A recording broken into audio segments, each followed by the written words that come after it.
The dust rose first, slow, unsettled, like the land itself was holding its breath. The girl didn't lift her head when the wind pushed against her hair. Her wrists were tied high to the fence rail, rope biting into skin already raw. She had stopped crying an hour ago. There was no one left to hear it. Behind her, the yard buzzed with voices, sharp, satisfied, cruel in the way people become when they believe they're right. She deserved it, a woman said. Always was ungrateful, said another. Let her learn. The girl's knees trembled. She leaned her forehead against the rough wood and whispered nothing at all. That was when the horse came. Hooves cut through the noise, clean and certain. One rider, no hurry, no hesitation. The rancher reined in just inside the gate. He took in the scene the way a man reads a storm, quietly, completely. The ropes, the bruises, the way the girl's shoulders were shaking, not from fear anymore, but from holding herself together too long. Untie her, he said. The voices fell apart at once. Who are you? The man of the house demanded. This is family business, the woman snapped. She's our daughter-in-law. The rancher swung down from his horse. She's hurt, he said, and she's leaving. A laugh broke out, brittle and wrong. You don't get to decide that. The rancher walked to the fence. He didn't touch the ropes yet. He spoke to the girl instead. Can you stand if I cut you loose? Her voice came out hoarse. I think so. That's good, he said. Lean back, I've got you. He cut the rope clean. The girl collapsed forward and the rancher caught her without a word, steady as the ground. She shook hard now, breath breaking free at last. She comes with me, he said. The man stepped forward. You can't just. The rancher looked at him. Not angry, not loud, just done. She's leaving, he repeated. If you follow, I'll stop you. If you touch her again, I won't. No one moved. The rancher lifted the girl onto his horse, wrapped his coat around her shoulders and mounted behind her. She clutched the saddle horn, still half expecting someone to grab her back. No one did. They rode until the yard was dust, and then nothing at all. At the ranch, the girl sat by the fire while the rancher set water to boil. He didn't ask questions. He placed bread and soup within reach and turned his back to give her space. After a while she spoke. They said I owed them, she whispered, for taking me in, for feeding me. The rancher nodded once. You don't owe pain to anyone. Tears spilled then, unstoppable. He didn't tell her to be strong. He didn't tell her it would be all right. He just stayed where she could see him, where the door was solid, where the fire burned steady. You can stay, he said, as long as you need, or longer. She looked up, eyes red, searching for the trick. Why? He thought for a moment. Because nobody should be tied to a fence for surviving. Morning came, then another. The girl learned the rhythm of the place. The way quiet didn't mean danger here. The way work could be gentle. The way a name spoken softly could heal more than shouting ever did. The town heard the story. They told it wrong at first, then better, then true. They said a rancher rode in and took what wasn't his. They said a girl disappeared and came back standing taller. They said the fence never saw a rope again. And the girl, no longer tied to anyone's cruelty, learned what freedom felt like. It felt like a horse's steady gait beneath her. Like a door that stayed open. Like a voice that said, without condition, "You come with me." The girl didn't sleep much that first night.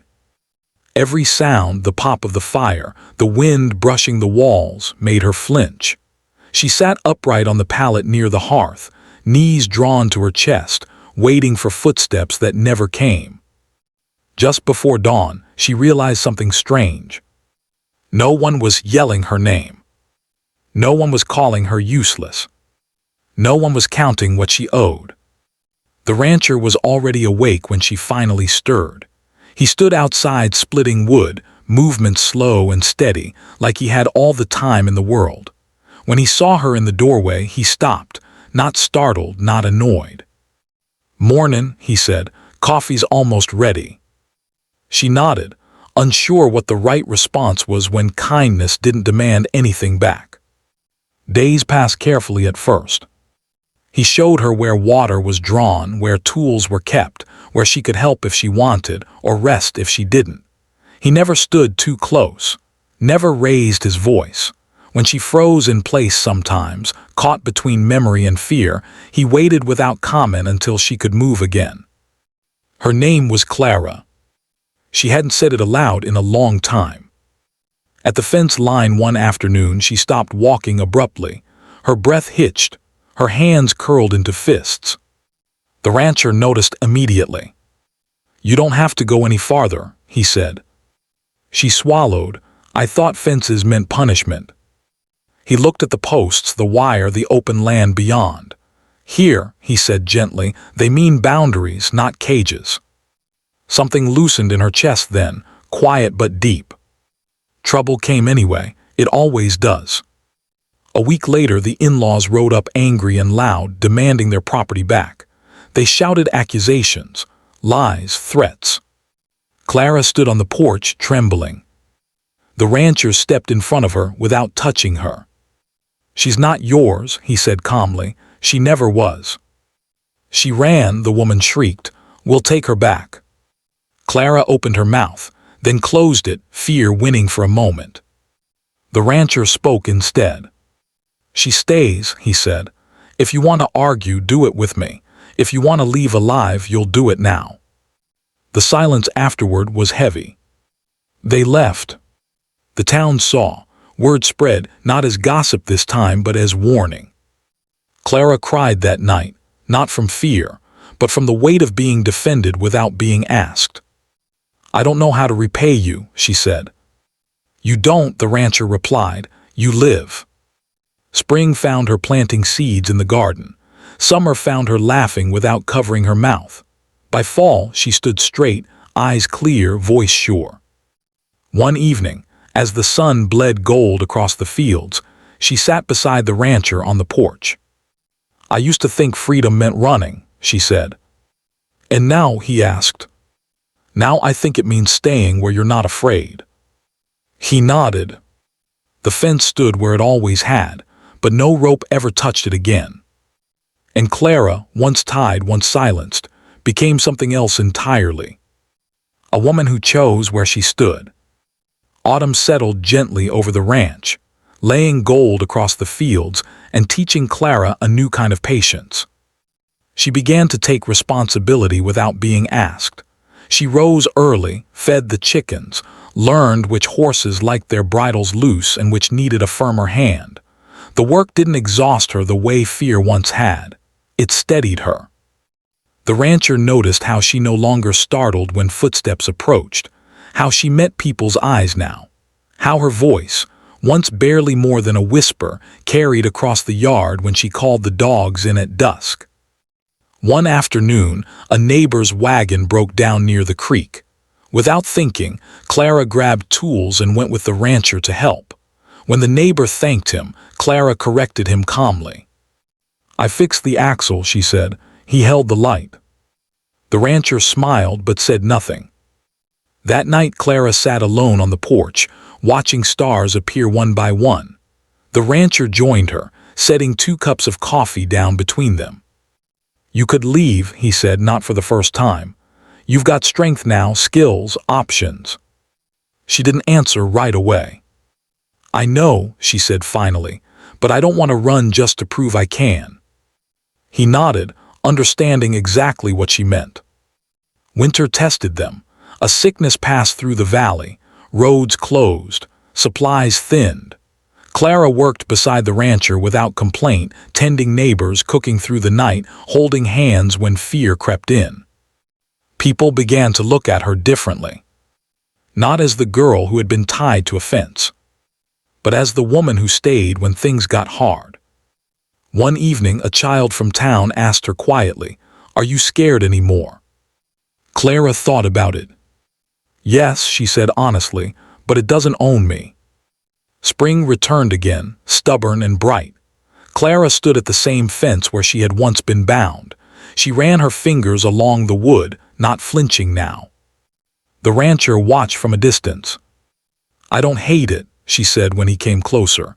"It reminds me how far I've walked." He nodded. "You walked it yourself." She turned to him, eyes clear. "You didn't save me." He met her gaze. "No. But you stood between me and the worst of the world," she continued. "That mattered." He answered simply, "It still does." They stood there in the quiet, not needing to define anything, not rushing to name what had grown between them. Respect first, trust second, something deeper taking root in its own time. Long after the town stopped telling the story, long after the fence became just a fence again, Clara remained. Not because she had nowhere else to go, but because she had finally found a place where staying was a choice and a joy. Time did what it always does when no one is fighting it. It shaped them. Clara began riding out on her own, checking distant fences, carrying supplies to neighbors who needed them. The first time she left alone, the rancher didn't stop her. He simply handed her a canteen and said, "Be back before dark if you can." She came back at sunset, dust on her boots, shoulders straight. "I didn't get lost," she said, half smiling. "I knew you wouldn't," he replied. The town changed toward her slowly. At first people watched, then they asked for help, then they trusted. One woman apologized quietly, without excuses, for having looked away that day at the fence. Clara accepted the apology without reopening the wound. Forgiveness, she'd learned, wasn't forgetting. It was choosing not to carry the weight anymore. One summer evening, a storm rolled in fast. Wind bent the grass flat, thunder cracking close enough to rattle bones. A young horse broke loose, panicked and running straight for the ravine. Clara didn't wait. She rode after it, rain stinging her face, heart pounding, not from fear but focus. She cut the horse off just before the edge, voice calm, hand steady. When she finally brought it back, soaked and shaking, the rancher was waiting in the yard. For the first time, his voice broke. "Don't ever scare me like that again." She met his eyes. "I won't disappear." He nodded, relief plain. "Good." That night, as the storm passed and the air cooled, Clara sat on the porch steps, towel around her shoulders. The rancher handed her a mug of something hot. "You didn't freeze," he said. "I used to," she answered. "Not anymore." There was a long silence, not awkward, not empty. "I've been offered work in town," she said finally. "A proper wage, a room of my own." He waited. "I told them I'd think about it," she continued, "because I wanted to ask you something first." He turned to her, giving her his full attention. "Does this place still have room for me?" she asked, "even if I'm not broken anymore?" He didn't hesitate. "It always did." She let out a breath she didn't realize she'd been holding. She stayed, not because she needed shelter, but because she wanted roots. She took the town job part-time, kept riding the fences, kept choosing the life she was building. Years later, when a traveler asked about the fence at the edge of the property, the one that looked older than the rest, Clara answered herself. "That fence," she said calmly, "that's where I learned the difference between being held and being trapped." The rancher watched her then, not with worry, not with protection, but with pride. Because the girl he had found tied to a fence had become a woman who chose her ground, stood her ground, and helped others find theirs. And the land, wide, patient, and honest, held them both.